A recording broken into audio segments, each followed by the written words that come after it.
What is up, DTube Steam blockchain? So today I want to talk a little bit about internet and experiments. The reason why I want to have the word experiments here is because if you really take a look at what the internet is, in many ways it's a giant experiment. It is, I'm pretty sure it came to do more research on humans. How humans use the internet, how they will communicate, and all of this. Same as there's been a lot of study on nature to see, just humans studying stuff. You need something like the internet if you want to gather data, basically. Now, I think that some think that the data will sort of come to that there is some finish line where there's not going to be any new forms of stuff, that people are not going to be able to find new variations in stuff they're doing. But I think in many ways what the internet is, well, if you try to study it, it's going to take a billion different shapes and forms. And it's just intelligence, and it's just playing around with data. Even though it's still very fascinating, because humans take stuff in on their screens, and then they sort of, humans in many ways, they can sort of see that, well, there is some interesting thing with this virtual experience when they are engaging with intelligence. And I guess in many ways you can say that it's kind of as intelligence trying to understand itself. I mean, isn't that like how you can say it is? In many ways, I think you could say that is it. Intelligence that is basically studying intelligence to figure out intelligence. But I don't think that eventually fits into a logical framework, that there are some words that can explain that, which is kind of fascinating. But yeah, internet is an experiment, and it's very interesting how people measure things on the internet. What I mean with measure is when they're taking something in, they are measuring that data. They are measuring, let's say, those atoms. And in many ways, that whatever they now find interesting in, whatever they are gravitating towards, it tends to grow, which is kind of interesting. So in many ways, it's very interesting, for example, with digital tokens, how you sort of have a free workforce. I mean, in many ways, you sort of get a virtual workforce you can have that does stuff in the 3D landscape without having to meet. You don't have to be at the same location. And this might sound like a small thing, but when you really start to consider it, that is very, very interesting, because it's like an invincible intelligence that sort of becomes everywhere, and I find that very cool. Of course, experiments, experiments have no, let's say, good or bad. You run experiments to experiment, to find interesting novelty, to have new experience of stuff. And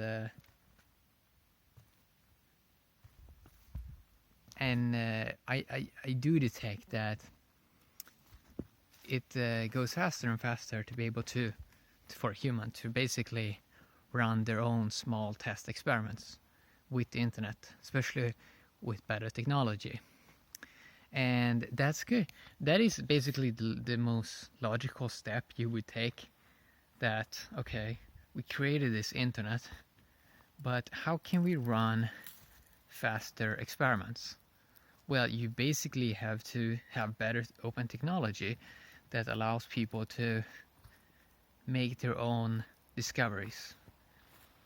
And it's something with human curiosity, that they sort of want to do experiments because they sort of want to figure out stuff. They sort of want to understand stuff. So obviously they are going to experiment. And it becomes very interesting because you sort of have two large things that happens. First, you have experiments that happens on a, let's say, group think level, and I would say that is how, for example, something I learned with clickbait is there is a way you can format stuff that basically appeals to the masses. That is one kind of experiment. Then you have the other kind of experiment, which is, I would say, niche experiment, where it's more about the individual, and that is in many ways more interesting because, well, in a way, the first groupthink experiments, it has more volume, it has more energy behind it in many ways, so it's good for, let's say, certain purposes. But then these smaller niche experiments, it can be more engaging because it's going to probably bring out more interesting data.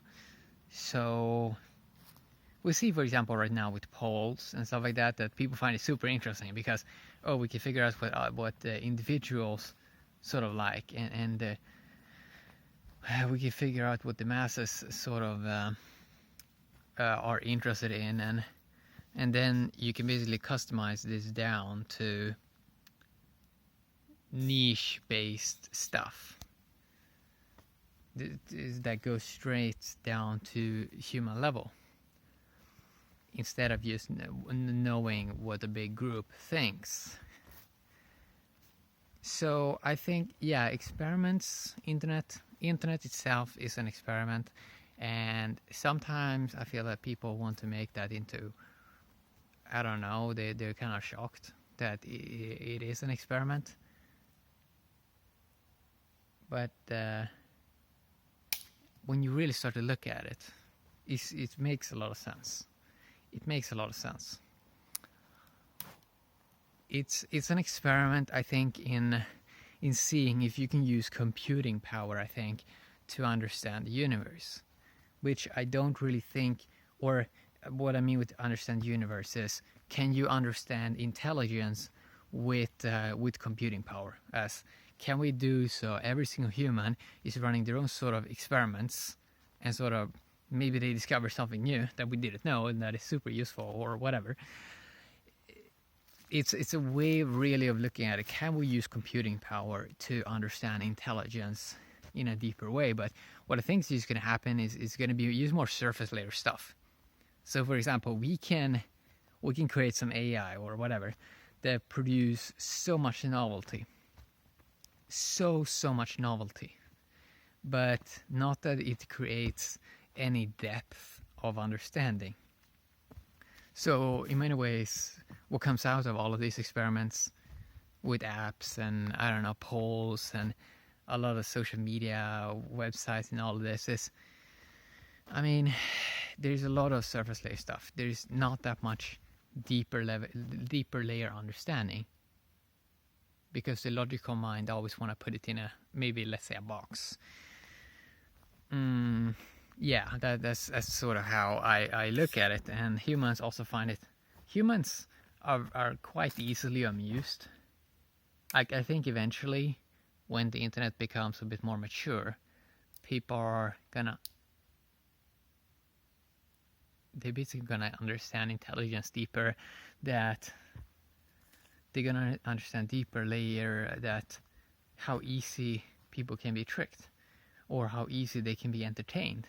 Like they think there's a lot of stuff going on. Let's say they watch some virtual thing on their phone, and they think, wow, there's a lot of stuff happening here, but no, there's not really that much happening here. You're just looking at a screen that has maybe some audio, has some moving colors, and that's why, of course, video is growing a lot, because it keeps a person, it looks like a lot of stuff is happening, while actually there is really not that much happening. It's just life. But humans, I think, are going to understand on a deeper layer that, oh, this a lot of this random stuff that comes out of the internet that is not really it's not really reality. It's entertainment in many ways. It's amusing. It's a lot of amusing stuff, and humans always have sort of looked at how can they entertain themselves? How can they, how can they have some fun? And the internet is going to be, or it already is, sort of an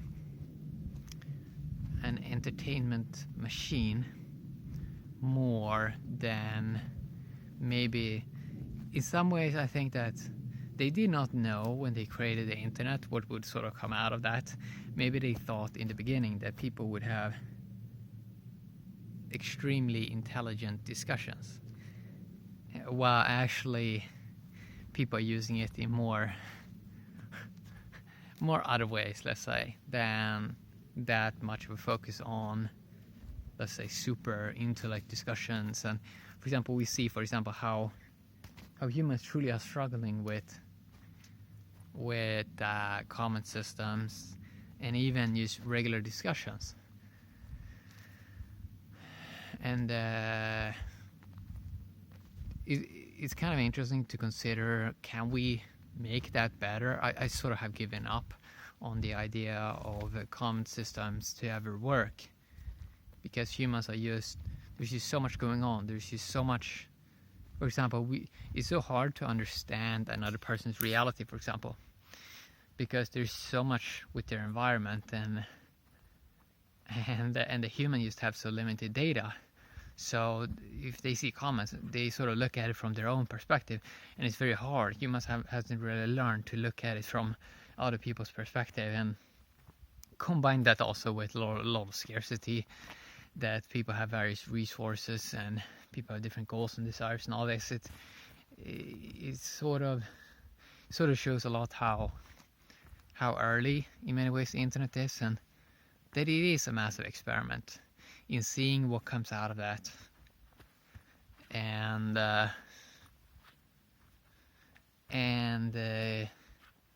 it gets really fascinating when humans have, let's say, exactly the niche data that they desire, because what I think that's going to cause is, instead of a human right now having to go to so many internet websites to sort of find the data that they sort of desire, when you really get a higher output of the exactly, let's say, in many ways, the content that someone desires, it's going to make it so they really do not have to hang, I think, on the internet all the time.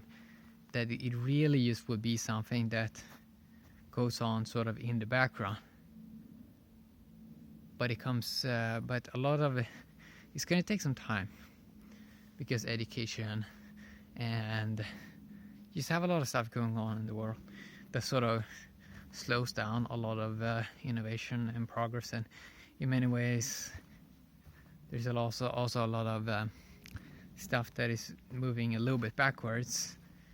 There's no guarantees that the internet is going to work out in any amazing way, but I mean, clearly it's a phenomenon, or I'm not sure how to say the word, but you sort of know that word. Let's just say it's interesting. It's interesting. We don't really know how a lot of the internet systems, a lot of the apps, a lot of websites, it can only truly flower if it grows, if it really, I think in many ways takes over the whole world.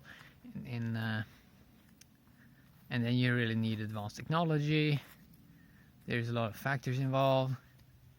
So a lot of stuff looks pretty lame, especially in exponential industries, because nothing happens for 19 years, and then suddenly everything changes because of new technology. That can happen in a year. So it looks on a linear scale as nothing is happening. But then you see it. Yeah, that's what I want to talk a little bit about today. That internet is basically it's an experiment, and how it will evolve, I think. And what I see evolve is just with more sophisticated technology, it makes it so one person is so empowered that they can run so many various experiments, and they can, I mean, in many ways, you could say they can advance faster in terms of data and information.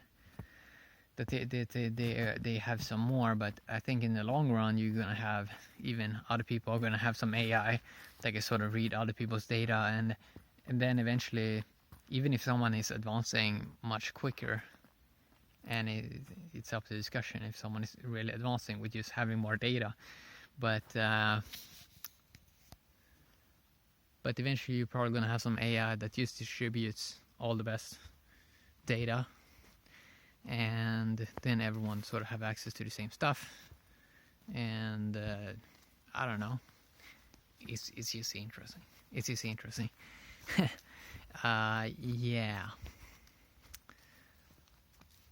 it's gonna be interesting also with smartphones to see how, I think it's gonna evolve to that point where you do all in one app, you do all in one tab, you do all in the same screen. Where a big thing with that I have realized is these multi-window features, where you can have so much happening with the way when you can make technology smaller but do more. There's just so much stuff you can do on less pixels, which is kind of fun in many ways, because when you can do the same on less pixels on a screen, it makes you realize in many ways how silly data is a lot. That it's not this big thing, it's not this big movie, it's not this big reality, it's just data. Yeah, that's what I want to talk a little bit about today. I find experiments interesting, and humans in many ways have always run experiments, but with the internet it's just a speed up of it, speed up of intelligence, and I guess you can say in some ways a speed up of time. Yeah, that's what I want to talk a little bit about. Have an awesome day, DTube and the Steam blockchain. Bye bye.